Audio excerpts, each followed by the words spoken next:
St. Nicholas saved my life.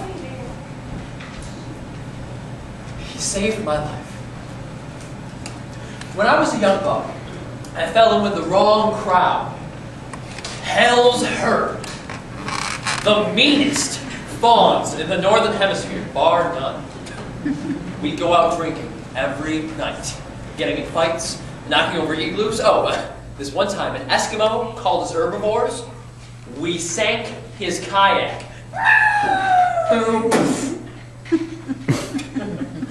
Oh, back then I had a tattoo of a flaming skull with a fiery tail, like a comet. Well, that's how I got my nickname. Skull. But I don't have it anymore, though. I got it branded over. Now, it's a snow cone.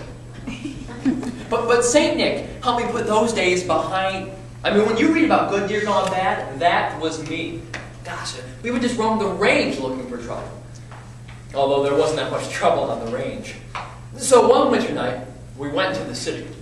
Now we're all high on cocaine, flying between the buildings, zooming through the traffic. City people think that they're tough, but they lose their shit when they see flying reindeers coming at their windshields. Let me tell you, you don't know the meaning of the word tough until you've carved your name into a brick wall using nothing but the bone on your head and a shot of gin for anesthetic. Oh, and then we tried to rob a liquor store. Now by this time, I was so blind wasted, I had no idea what I was doing. Now it could have been the coke and the fifth of gin I had, but I tend to think it was the bad marijuana. Either way, when I walked into that liquor store, all of a sudden these fireworks started going off. And as I'm standing there, admiring the pretty colors, boom!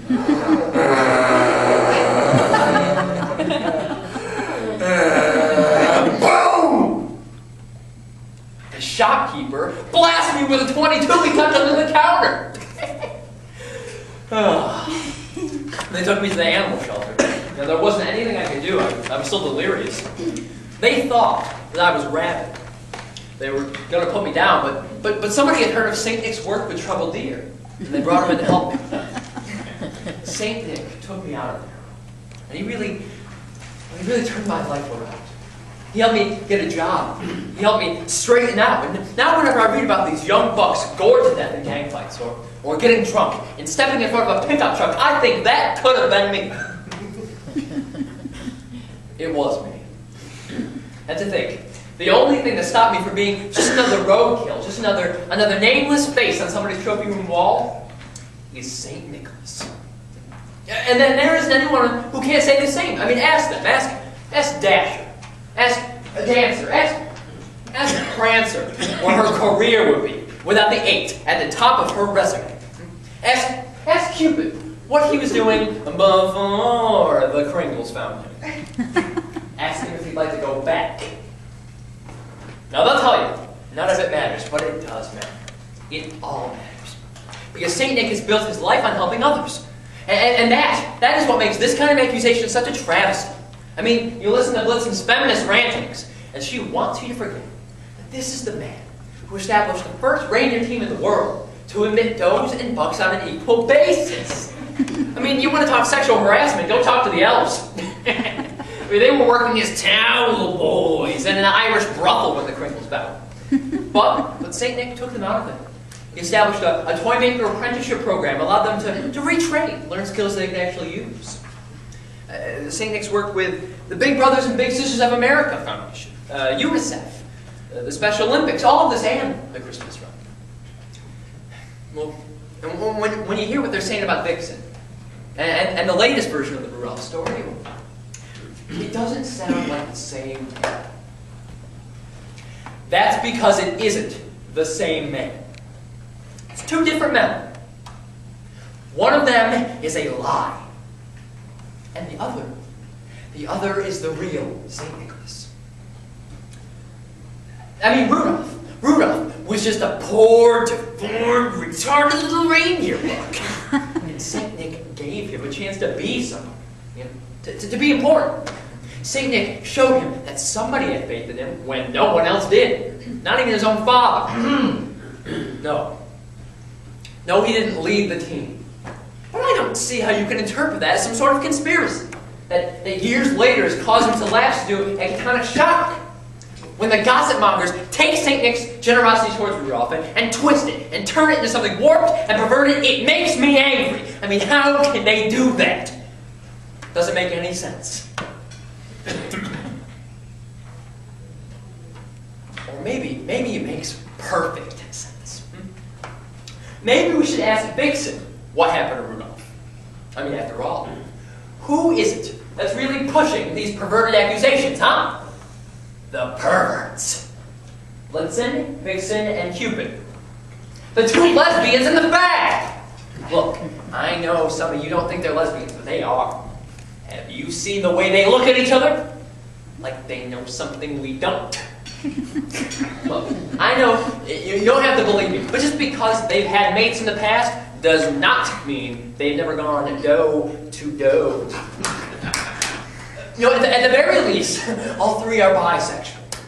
And they will not be happy until the whole world is bisexual, even if it means smearing the reputation of the one man who stands for right and good in the world, and peace on earth, and family values. And that's what I mean when I call them perverts, because I'm not one to judge anyone's lifestyle, but ruining a good man's name, especially a man who's done so much good for so many, and for you personally. That is warped.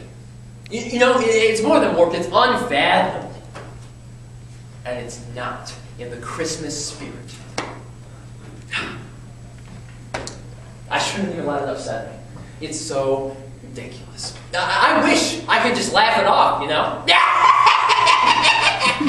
St. Nicholas did what? You're joking!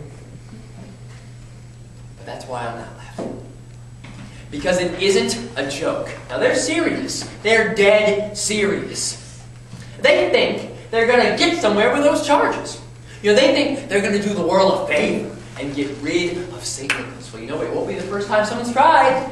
The whole world is full of crazies. I guess being a living saint makes you a target for this kind of thing. But what scares me the most this time, this thing with Vixen, is that people believe them. No. What scares me the most is that people listen to them. That they lend them any kind of credibility. That they don't just walk out of the room when someone starts talking about it. I mean, back in the 50s, if someone said that she was raped by St. Nicholas, no one would have believed her. No one would have listened to her. But she would have been the one brought up on charges. But now, the fact that people are listening at all scares the crap out of me. The fact that people want to know the truth. The fact that I'm being asked questions at all scares the living hell out of me.